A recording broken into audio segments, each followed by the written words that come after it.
자, 우리 오늘부터 로마서 시작하게 되는데요. 본격적으로 출발하기 전에 로마서에 대한 개론적인 내용을 잠시 나누자면, 여러분 로마서 누가 쓴 편지입니까? 사도 바울이 작성한 편지입니다. 자, 그러면 언제 기록한 편지인지 아시는 분에게는 뭐 아무것도 없고요. 언제쯤 기록했을까요? AD 57에서 58년경 기록했다고 알려져 있고요. 3차 전도여행이 끝나갈 무렵 고린도 지역에서 기록한 편지라고 알려져 있습니다. 자, 그럼 누구에게 기록한 편지일까요? 너무 어려운 문제죠. 자, 로마서를 누구에게 기록한 편지일까요? 그렇죠. 로마에 있는 성도들에게 기록한 편지입니다. 자, 그렇다면 다음으로 바울은 왜 이 편지를 기록하게 되었을까요? 자신이 로마와 앞으로 스페인을 서바나를 방문하게 된다는 것을 알리기 위해서, 또 그 전도 여행을 위한 기금 마련을 위해서 기록한 이유도 있지만, 이 밖에 다른 이유도 있지만, 오늘 우리에게도 적용 가능한 대표적인 하나의 목적을 말하자면, 로마에 있는 성도들에게 하나님의 복음, 은혜의 복음, 곧 예수 그리스도의 복음이 무엇인지 구체적이고 확실하게 설명하기 위하여 이 로마서를 기록했습니다. 여러분, 이 로마서의 수신자인 로마 교회 성도들은 사실 바울이 직접 전도한 사람들은 아닙니다. 에베소 교회, 고린도 교회처럼 바울의 전도 여행을 통해 세워진 교회가 아니라는 것이죠. 자, 그러면 어떻게 로마에는 교회가 생겨나게 된 것일까요? 언제 어떻게 로마 교회가 생겼는지를 정확하게 이야기할 수는 없지만, 많은 학자들은 성경에 근거하여, 우리가 앞으로 사도행전 통해 나눌 본문이기도 한데, 로마에서 이 디아스포라 유대인들이 오순절을 지키러 예루살렘으로 왔을 때, 그때 성령 강림을 보게 되고, 또 그 제자들이 하나님의 큰 일을 전파함을 보게 되고, 또 특별히 베드로의 오순절 설교를 듣게 되는데요. 그때 베드로의 설교를 듣고 회심한 자들이 다시 로마로 돌아가 교회가 생겨나지 않았을까라고 보고 있습니다. 즉, 로마 교회 성도들은 다른 교회처럼 바울이 대면하여서 직접적으로 예수 그리스도의 복음에 대해 전하고 나눈 적이 없는 사람들인 것이죠. 따라서 바울은 로마를 위해 편지를 쓸 때 그 무엇보다도 가장 먼저 로마에 있는 성도들에게 예수 그리스도의 복음이 무엇인지에 관하여 구체적이고 확실하게 전해주고 싶었던 것입니다. 따라서 우리는 이 로마서 안에 어떤 서신서보다 복음이 무엇인지에 대해 체계적이고 구체적으로 기록되어 있음을 보게 되는 것이죠. 주일 말씀과 연결하여 이야기하자면, 로마에 있는 자들도 데오빌로처럼 이미 복음에 대하여 아는 성도들이었으나, 바울도 누가처럼 그들이 배운 일들이 확실한 사실되게 하기 위하여 로마서를 통해 복음이 무엇인지 구체적이고 확실하게 진술했다는 것이죠. 우리 1장 15절 말씀 함께 읽어보겠습니다. 시작.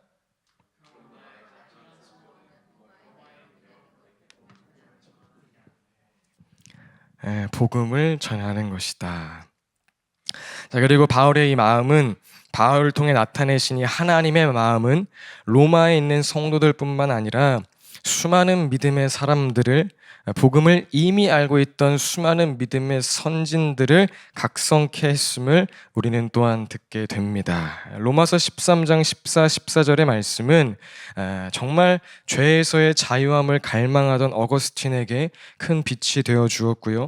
로마서 1장 17절의 말씀은 독일의 수도승 마틴 루터를 깨워서 독일과 유럽 전역의 복음이 회복되고 종교 개혁의 위대한 역사를 만들어내게 되죠. 또 장 칼뱅 또한 로마서는 성경 속에 깊숙이 숨겨져 있는 모든 보화들을 찾을 수 있게 해주는 입구이다 라고 고백할 정도로 로마서에 큰 도전을 받았다고 알려져 있습니다. 자, 여러분 앞으로 로마서를 나누는 모든 시간 동안 로마 성도들과 또 수많은 믿음의 선진들에게 임한 이 은혜가 저와 여러분에게 동일하게 임하길 예수님의 이름으로 축복드립니다. 바울을 통하여 구체적이고 명확하게 말씀하신 예수 그리스도의 복음이 저와 여러분의 삶 또한 또 다른 더 깊은 더 넓은 복음의 차원으로 초대함을 경험하는 올 한 해 되길 바랍니다. 자, 그럼 이제 우리 본격적으로 본문으로 들어가 볼까요? 우리 1장 1절 말씀 함께 읽어보겠습니다. 시작.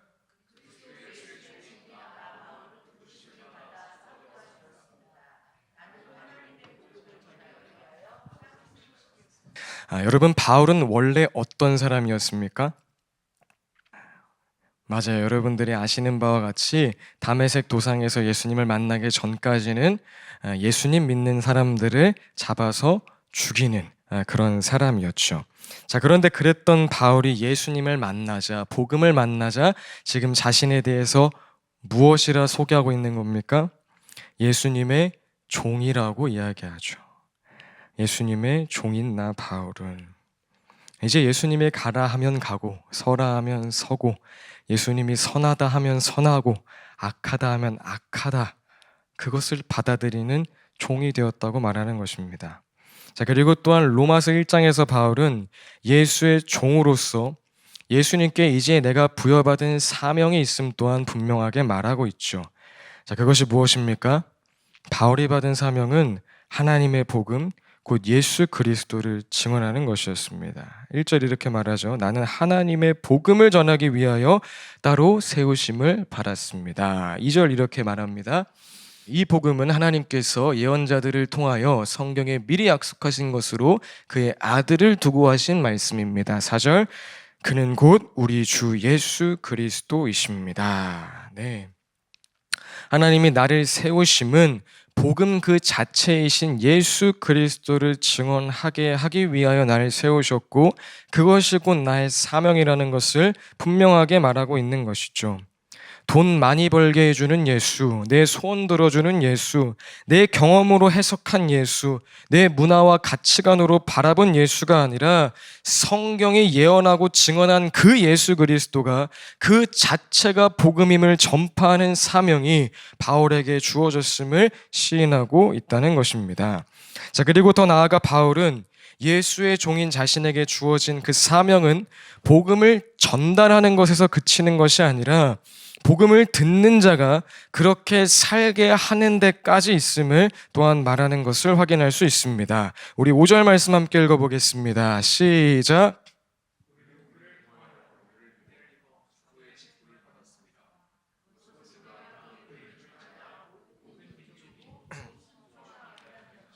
예, 여러분 그 이름을 전하여에서 끝나는 것이 아니라 예수의 이름, 복음을 들은 자들이 복음에 합당한 삶을 살아가게 하는 데까지의 사명을 바울 자신이 받았다고 말하고 있는 것이죠.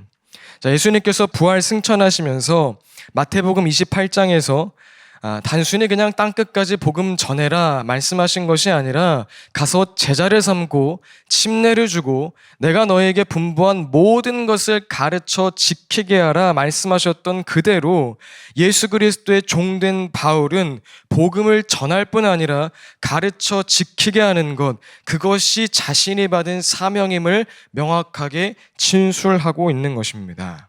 자, 정리하자면 바울은 자신이 예수 그리스도를 만나자 예수의 종이라 시인하게 되었고 예수 그리스도의 종으로서 복음 자체이신 예수 그리스도를 전할 뿐만 아니라 들은 자가 그 복음에 합당한 삶을 살게 하는 데까지의 사명을 받았고 그 사명 따라 살고 있음을 로마서를 시작하며 명확하게 진술했다는 것이죠. 자, 그러면서 바울은 이어서 6절에서 이렇게 말합니다. 6절과 7절 상반절 함께 읽어보겠습니다. 시작.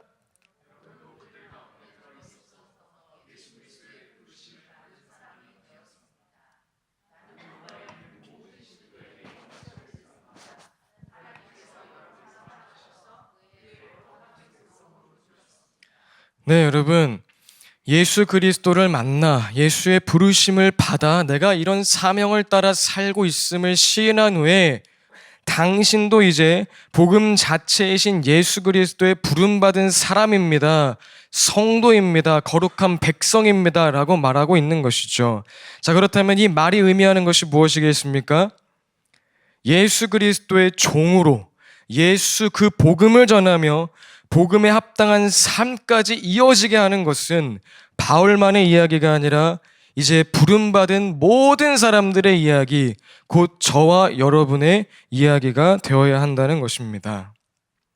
나 복음 알지? 나 신앙생활 열심히 하지? 이런 경험했지가 아니라 복음을 만나고 부르심을 받고 나는 이제 예수 그리스도의 종이 되었습니다. 그리고 나는 이제 복음 자체이신 예수 그리스도를 전하며 살게 되었습니다. 전하는 것에서 그치는 것이 아니라 가르쳐 지키게 하는 예수의 명령에 순종하고 있습니다. 이것이 부름받은 저와 여러분 모든 자들의 고백이 되어야 한다는 것입니다. 자, 그렇다면 여러분, 어떻게 바울의 이 자신감 넘치는 고백이 부르심받은 저와 여러분의 고백될 수 있을까요? 자, 첫 번째로 한번 따라해 볼까요? 은혜로 부르심을 받았음을 알아야 합니다. 여러분, 부르심을 은혜로 받았다는 것을 확실하게 알아야 한다는 거죠. 복음, 여러분 얼마나 좋습니까? 예수님이 우리를 위하여 십자가에서 죽으셨다는 그 복음은 좋지만 바울의 고백에 담긴 것과 같이 복음의 삶을 이야기하기 시작하면 많은 사람들이 부담스러워합니다. 자, 그러면서 많은 사람들이 나는 부족해서, 나는 연약해서, 나는 아직 준비가 안 돼서 주님께서 나를 아직 그렇게 사용하실 수는 없을 것 같아요 라고 이야기를 하죠. 자, 왜 그러는 걸까요? 자, 그것은 이 은혜, 오직 예수 그리스도의 십자가 공로로 나를 부르셨다는 그 말을 실감하지 못하기 때문에 그런 것입니다. 여러분, 나는 부족해서 안 된다는 말은 전 부족해서 안 돼요. 얼핏 보면 겸손한 말인 것 같지만, 자, 이는 언젠가 내가 노력하고 변화되고 최선을 다하면 하나님 기준에 완벽한 사람이 될 수 있을 것이라는 그 교만함을 담고 있는 말이기도 합니다. 자, 이해가 되시나요? 내가 연약해서 못하겠다는 말은 전 연약해서요.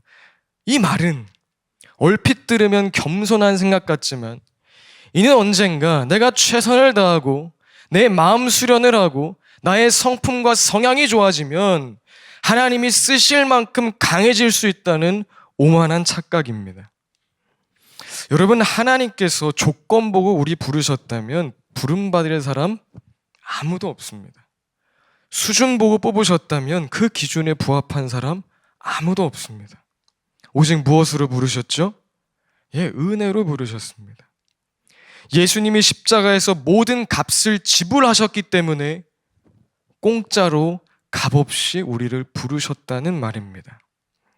따라서 이 은혜가 어떠한 의미인지 실감하면 저 부족해서 그렇게 못할 것 같아요. 저 연약해서 안 될 것 같아요. 이런 말 못하게 되는 거죠.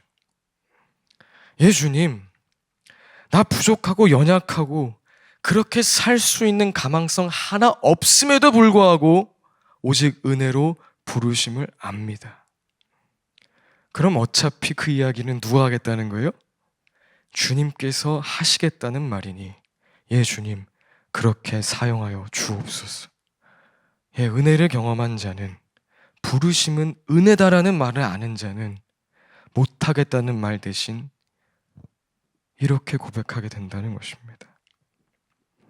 자, 그래서 사도 바울도 이렇게 고백을 하죠. 5절 상반절 이렇게 말합니다. 시작.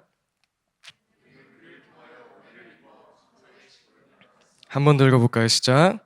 우리는 그를 통하여 은혜를 입어 사도의 직분을 받았습니다. 무엇을 입어요? 은혜를 입어 부르심을 받았다는 것이죠.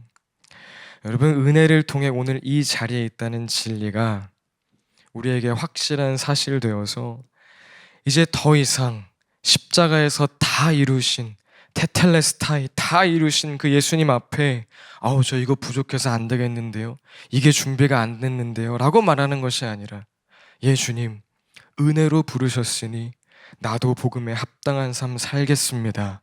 그렇게 말하는 토부 공동체 되시길 예수님의 이름으로 축복드립니다. 자, 두 번째로 바울의 고백이 저와 여러분의 동일한 고백되기 위하여 따라해 볼까요? 믿음으로 순종함을 알아야 합니다.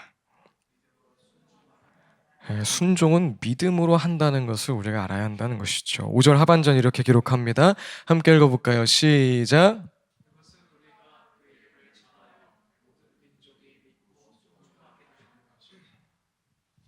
여러분, 바울은 복음에 합당한 삶을 순종으로 믿음을 증명하는 삶이라고 말하지 않고 믿고 순종하는 것이다라고 말합니다.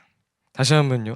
순종으로 믿음을 증명하는 것이 복음이 아니라 믿고 순종하는 것이 복음에 합당한 삶이라고 말하는 것이죠. 별거 아닌 것 같지만 여러분, 이는 진짜 하늘과 땅 차이입니다. 여러분, 왜 우리가 복음에 합당한 삶을 살아내기가 그렇게 어려운 것일까요? 복음의 삶은 왜 그토록 우리에게 부담이고, 여러분 복음 만나셨습니까? 라고 말하면 누구든 아멘 크게 하지만 그렇게 살고 있습니까? 라고 말하면 갑자기 아멘 소리가 작아지는 그런 현상들을 보게 되는 것일까요? 그것은 다름 아니라 계속해서 내가 순종함으로써 믿음을 증명하는 것이 복음의 삶이라고 착각하고 있기 때문이라는 것입니다. 나 이 사람 용서하기 싫은데, 이 일 나한테 너무 부담스러운데, 이 모임 내가 꼭 참여해야 되나? 근데 전사님이 그렇게 순종해야지 믿음 좋은 거라고 했으니까 그래도 해야지, 순종해봐야지 라는 패턴으로 신앙생활하기 때문에 정말 복음에 합당한 삶이 무엇인지 이해하지 못한다는 것입니다. 자, 또 그런 자들의 특징은 분명한데요. 자, 어떻게 하냐면 제가 그렇게 살아봐서 알고요. 지금도 가끔씩 그렇게 살아서 합니다. 자, 그렇게 살면 정확히 컨디션 따라 신앙생활합니다.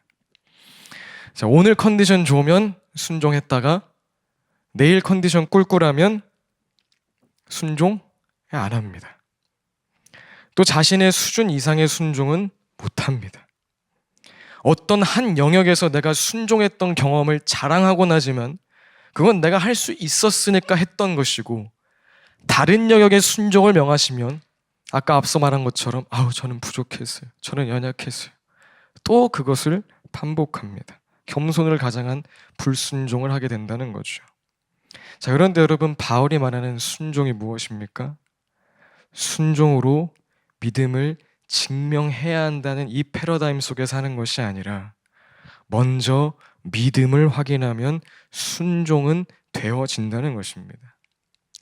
도저히 사랑할 수 없는 사람, 내가 지금 사랑하고자 애쓰는 것이 아니라 오직 은혜로 날 구원하시고 지금도 내 안에서 사랑할 수 있는 힘을 주시는 사랑의 예수님이 거하심을 믿으면 사랑할 수 있게 되어지는 것이고, 하고 싶지 않은 일, 내 힘으로는 도저히 할 수 없는 일도 은혜로 날 부르시고 지금도 날 인도하시는 주님을 믿으면 그 믿음이 하게 함을 경험하는 것이고, 바울처럼 복음에 합당한 삶을 사는 것, 나는 죽고 내 안에 정말 주님이 살아계심을 진짜 믿으면 그 믿음이 순종하게 함을 보게 된다는 것입니다.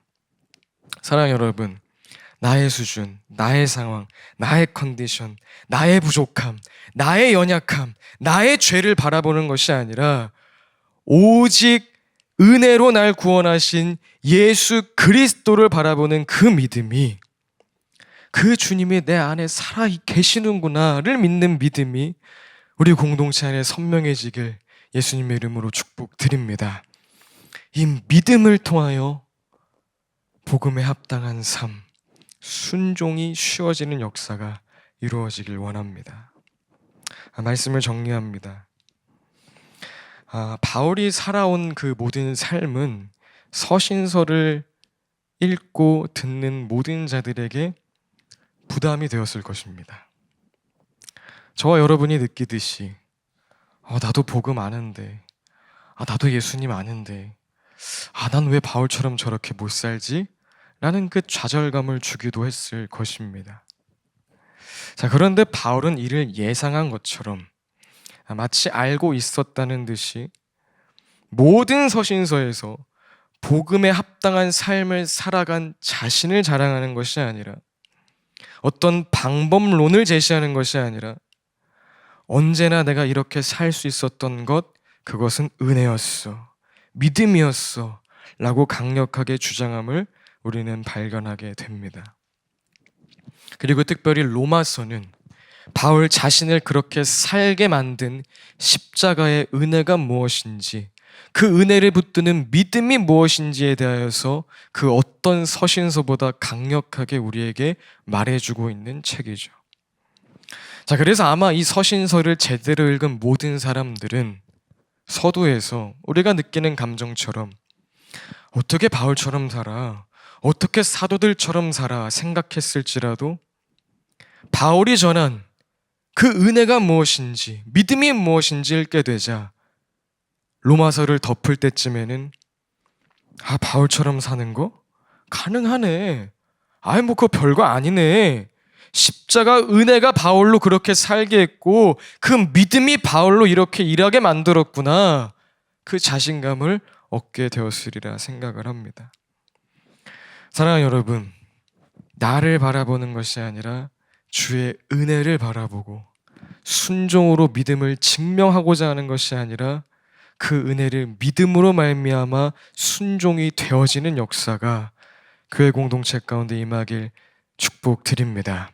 특별히 로마서를 나누는 모든 기간 동안 도대체 그 은혜가 무엇인지, 도대체 그 믿음이 무엇인지 우리에게 날로 날로 선명해져서, 앞서 말한 것처럼 지금은 우리가 내가 어떻게 바울처럼 살 수 있겠어 라고 할지 몰라도 로마서를 진행하면 진행할수록 그래, 바울이 이렇게 살 수 있었던 건 은혜 때문이었지.